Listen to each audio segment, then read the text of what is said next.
നമ്മൾ പുരോഗമന പ്രസ്ഥാനമായിട്ട് ബന്ധപ്പെട്ട് വളർന്നു വന്ന ഒരാളല്ല. തികച്ചും വിരുദ്ധനായിട്ടുള്ള ഒരു സ്ഥലത്ത് നിന്ന് വന്ന ഒരു മനുഷ്യനാണ്. എൻ്റെ അച്ഛൻ RSSന്റെ വയനാട് ജില്ലയിലെ ആദ്യത്തെ പ്രചാരകനായിരുന്നു. ഞാൻ 15 വയസ്സോളം അവിടെ RSSന്റെ ശാഖ നടത്തിക്കൊണ്ടുവരുന്ന ഒരാളായിരുന്നു. അതിൻ്റെ മുഖ്യ ശിക്ഷകൻ വരെ ആയിട്ടുള്ള ആളായിരുന്നു. പിന്നീട് സാഹചര്യവശാൽ അത് പുറത്തേക്ക് വരികയും ഇത് എത്രമാത്രം വിഷമുള്ള ഒരു സാധനമാണെന്ന് മനസ്സിലാവുകയും അതിൽ നിന്ന് മാറി എഴുതാനും ചിന്തിക്കാനും തുടങ്ങിയ ഒരാളാണ്. അതുകൊണ്ടാണ് പലപ്പോഴും BJP ഗവൺമെന്റ് നമ്മുടെ സമൂഹത്തിൽ ചെയ്തുകൊണ്ടിരിക്കുന്ന പ്രശ്നങ്ങൾ കാണുമ്പോൾ കൃത്യമായിട്ട് എതിർക്കേണ്ട സന്ദർഭങ്ങളൊക്കെ എഴുതണം എന്ന് തോന്നുകയും ചിലപ്പോഴൊക്കെ അത്തരം കവിതകളൊക്കെ എഴുതാൻ ശ്രമിക്കുകയും ചെയ്തത്.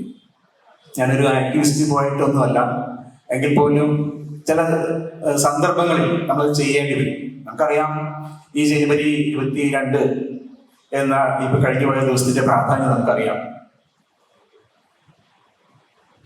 ബാബറി മസ്ജിദ് പോലുള്ള ബാബറി മസ്ജിദ് എന്ന മുസ്ലിം പള്ളി ഒരു ഹിന്ദു ക്ഷേത്രമായി മാറി. അത് ഒരു സർക്കാർ തന്നെ നേരിട്ടെടുത്ത് അത് ഉദ്ഘാടനം ചെയ്യിക്കുന്നു. അതിൽ കുറെ ആളുകൾ പങ്കെടുക്കുന്നു.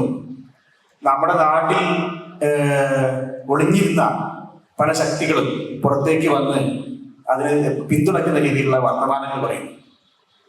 നമ്മളൊരു കാര്യം മനസ്സിലാക്കേണ്ടത്, ആ ഒരു ദിവസം നമ്മുടെ ജനാധിപത്യം ഒന്നുകൂടി മരിച്ചു എന്ന ഒരവസ്ഥ നമ്മൾ അനുഭവിക്കുന്നുണ്ട്.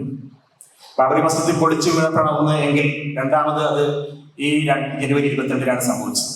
ഇത് ഇന്നല്ലെങ്കിൽ നാളെ ഒരു മതരാഷ്ട്രമായി പ്രഖ്യാപിക്കപ്പെടുമോ എന്ന ഭീതി നമുക്കുണ്ട്. ആ ഭീതിയുടെ മുകളിലാണ് നമ്മളെല്ലാവരും ഇരിക്കുന്നത്.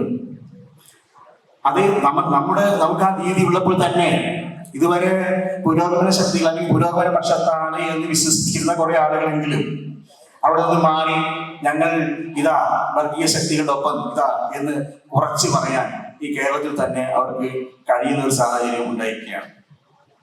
അപ്പൊ ഈ ഗ്രഹണകാലത്ത് എന്താണ് പറയാ, ചിലതിനൊക്കെ പത്തി വിടർത്തുമെന്ന് പറഞ്ഞു കേട്ടിട്ടില്ലേ?